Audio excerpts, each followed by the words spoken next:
The will to draw well is, I think, um, a bit like having a thorn in one's foot. There's something there that needs to come out. And so the statue of the famous Roman Spinario, a boy with a thorn in the foot, to me is an apt metaphor for how, at a certain point, I realized that I had to remove that thorn and to really tackle what I felt was at the base of freehand drawing. It's basically about holding the pencil well, knowing how to twirl the point, how to almost dance on the paper, and to apply the weights according to the weights themselves of the figures that one drew. So I took this to an exercise of drawing Greek vases in the Capitoline Museum.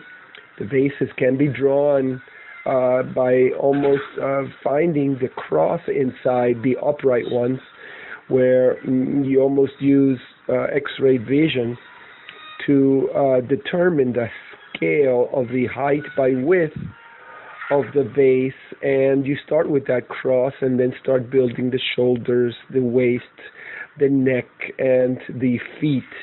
That makes it stand. There are so many varieties of the Greek vases that one could almost spend a lifetime exploring and delighting in the drawing of Greek vases. These drawings were made with charcoal.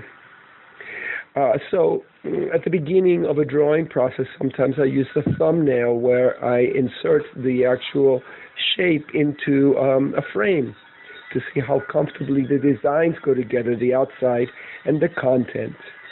And from there, I start looking at the same kind of relationship between the shape of the vase and the design on it, so that the belly or the pouch of a vase becomes almost a frame.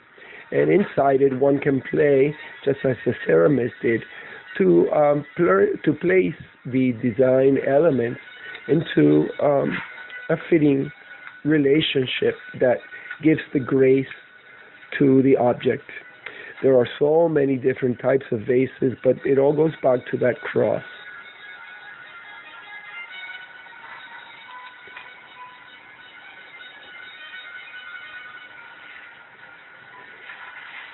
Sometimes one can fill a whole page almost like with dancers that are lining up for a choreography and line them up vertically and horizontally to further enjoy the beauty of the symmetry of these designs.